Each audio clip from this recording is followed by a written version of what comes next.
Segenap puji berbingkai syukur senantiasa kita panjatkan kehadirat Allah Azza wa Jalla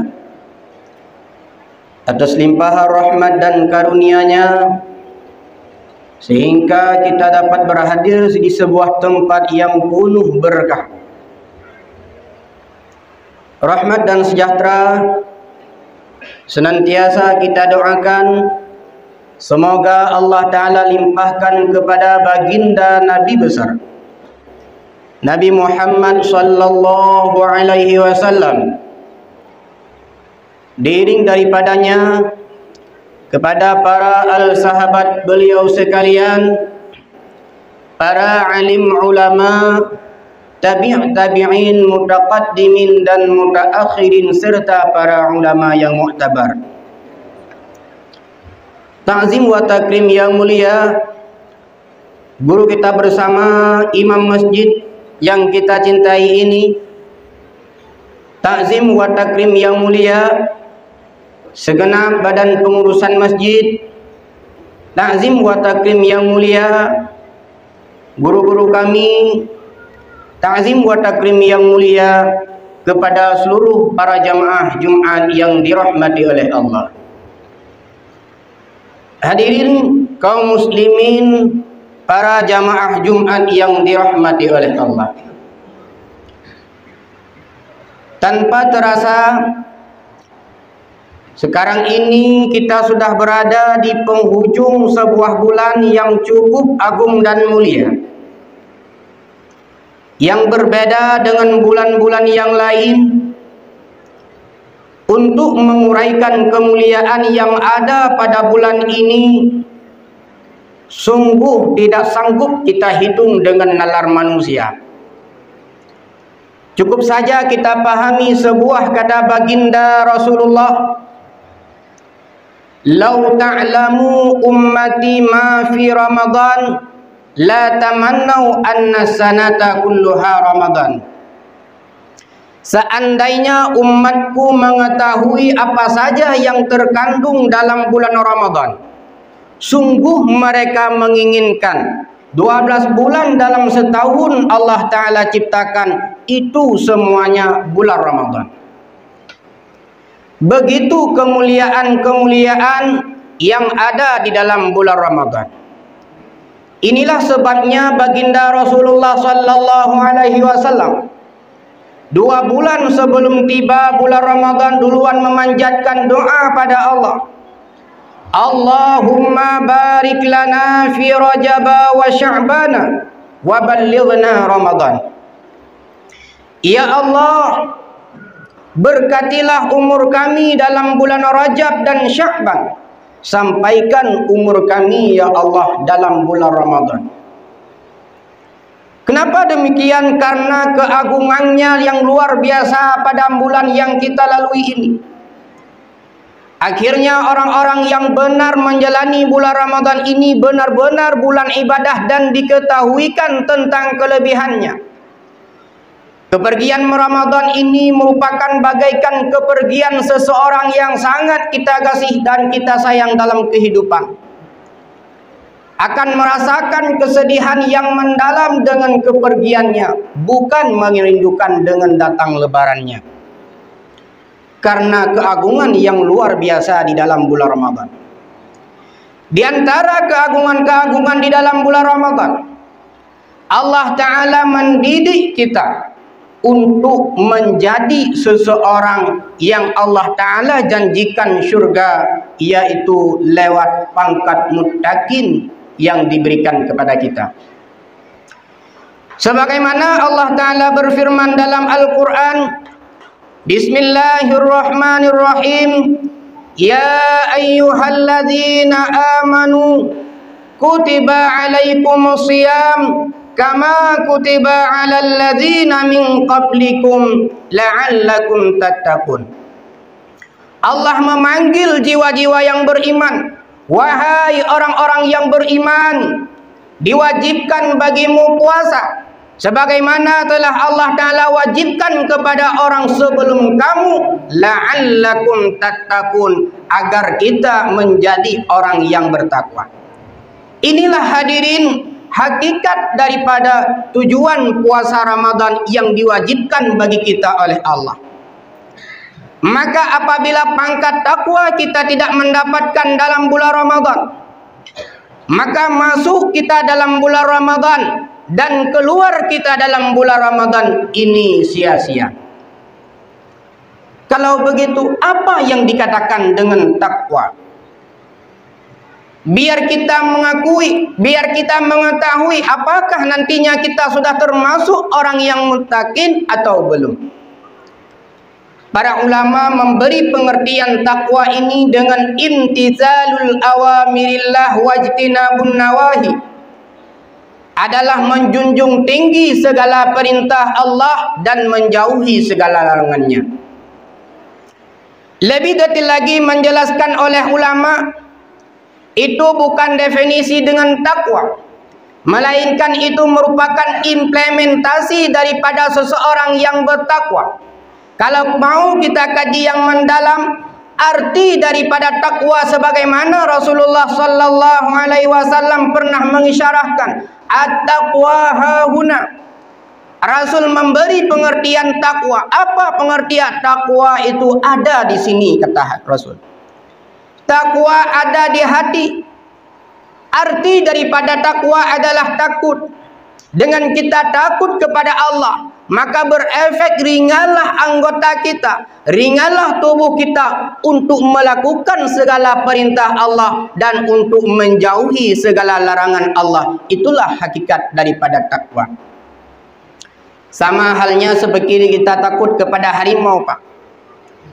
Apa di harimaunya takut tersebut atau di hati kita? Di hati kita. Efek daripada kita takut kepada harimau, kita larikan diri supaya kita tidak dikekang oleh harimau. Cuma kebalikan, kita takut kepada Allah dengan takut kepada makhluk. Kita takut kepada makhluk, kita menjauhkan diri daripada makhluk yang kita takuti. Tapi kita takut kepada Allah, kita mendekati kepada Allah, takut kepada azab dan siksa Allah Subhanahu wa taala. Lebih detail lagi, Imam Al-Qushairi menjelaskan takwa memiliki 4 huruf. Per huruf daripada takwa memiliki makna dan itu merupakan simbol dasar daripada orang yang bertakwa.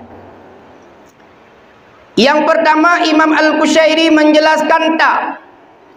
Ini melambangkan sifat tawadhu. Artinya rendah hati. Orang yang bertakwa tidak memiliki sifat sombong. Kalau mau kita renungkan, Pak, puasa yang diwajibkan oleh Allah Ta'ala bagi kita pada bulan yang berbahagia ini, satu-satunya amalan yang cukup istimewa untuk menanamkan keterbatasan atas kemampuan yang kita miliki. Apa yang terjadi ketika kita berpuasa? Pagi padahal belum jauh dengan sahur sudah terasa lemah.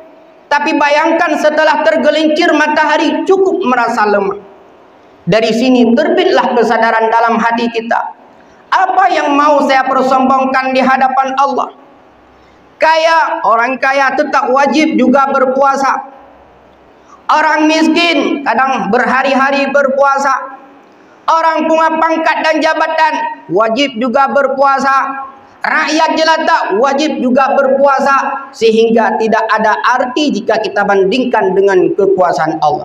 Dari ini terbit kesadaran dalam hati kita. Untuk apa kita persombongkan di hadapan Allah? Akhirnya membekas dalam hati kita menjadi hati-hati yang tawadhu. Dan ini merupakan simbol utama daripada puasa Ramadan. Yang kedua, Imam Al-Qushairi menjelaskan daripada huruf taqwa qaf. Ini simbol daripada sifat qanaah. Arti qanaah adalah merasa cukup.